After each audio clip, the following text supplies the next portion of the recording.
You've probably done this more times than you can count. You feel tired, stuck, or mentally foggy, so you reach for your phone, telling yourself you're just taking a short break. And somehow, when you put it down, you feel even more drained than before. This isn't about laziness. It isn't about weak self-control. And it isn't about you using your phone wrong. It's about how modern attention works in a world that never truly lets your mind rest.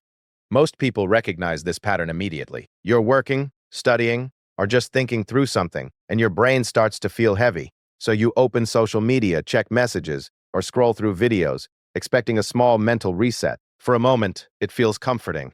Your focus shifts away from whatever was tiring you, and you get a brief sense of relief. It feels like you've stepped out of the pressure for a minute. But when you return to what you were doing, something feels off. Your concentration is weaker, your thoughts feel scattered, and starting again feels harder than before. Instead of refreshed, you feel oddly depleted. The usual explanation is simple. People say phones are distracting, or that scrolling wastes time. They assume the problem is that you didn't rest long enough or that you lacked discipline. But that explanation doesn't match the experience. You weren't trying to be productive during that break. You weren't multitasking. You were just sitting there looking at a screen. If rest is supposed to restore mental energy, then that break should have helped, but it didn't. And that's where the real explanation begins. When you check your phone, your brain doesn't switch off. It switches into a different kind of work. Instead of focusing deeply on one thing, it starts processing dozens of small things at once. Every post, message, image, and headline requires interpretation. Your brain evaluates what it means, whether it matters, and how it relates to you. Even when you think you're just scrolling, your mind is constantly busy. Research on attention suggests that this state is called partial engagement. You're not fully focused, and you're not fully resting. You're hovering in between, and that middle state is surprisingly expensive. Your brain evolved to pay attention to new information. Novelty has always been important for survival. So when your phone keeps delivering new content every few seconds, your brain stays alert. It doesn't feel like stress. It feels mild and manageable. But underneath, your nervous system stays slightly activated instead of settling down. On top of that, every swipe involves a tiny decision. Do I keep watching, skip, like, reply, save, or ignore? None of these choices feel important, but they all require mental effort. Over time, these small decisions accumulate. Studies on decision-making suggest that even low-stakes choices can slowly drain cognitive resources. By the end of a scrolling session, your brain has quietly worked far more than you realize. Another hidden cost is unfinished thinking. Before you picked up your phone, you were probably processing something. A task, a worry, a plan, or a conversation. When you interrupt that process, the thought doesn't disappear. It gets paused. And when you move on to something else, it leaves behind a trace of mental residue.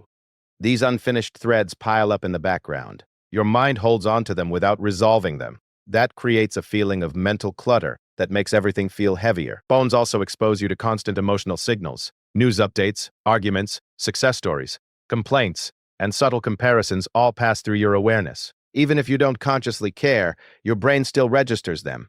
Each one adds a tiny emotional load. Not enough to upset you, but enough to wear you down. Over time, this becomes part of the fatigue you feel after scrolling. Think about a typical workday.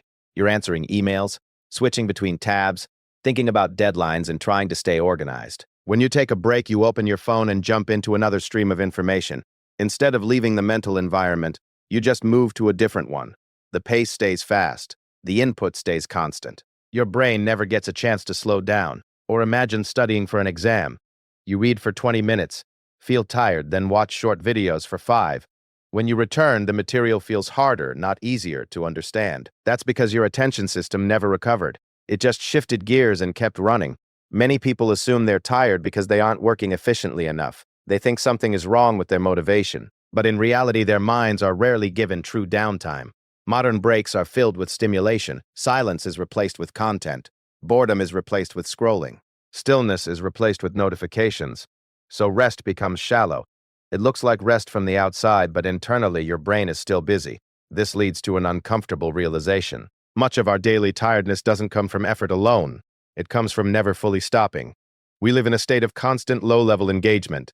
Always checking, always reacting, always absorbing. Even our pauses are active. Over time, this changes how fatigue feels. Instead of sharp exhaustion followed by recovery, we experience a dull, persistent mental heaviness. It lingers throughout the day. It's important to be clear about what this doesn't mean. It doesn't mean phones are evil. It doesn't mean you should never scroll. And it doesn't mean you're doing something wrong.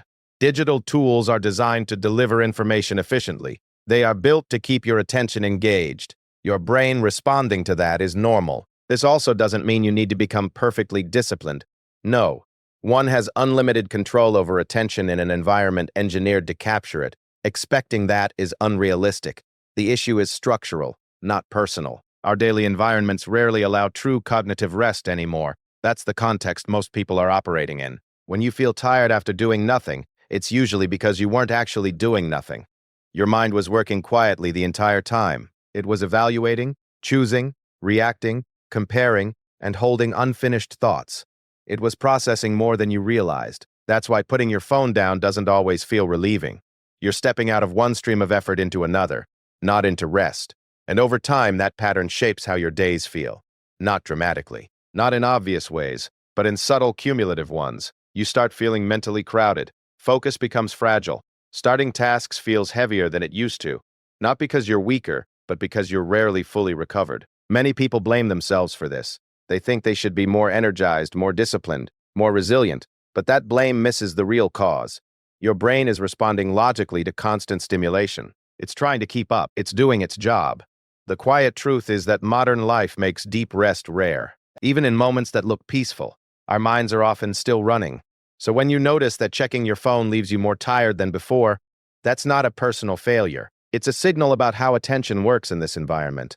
It's a reminder that rest isn't just the absence of work, it's the absence of constant input.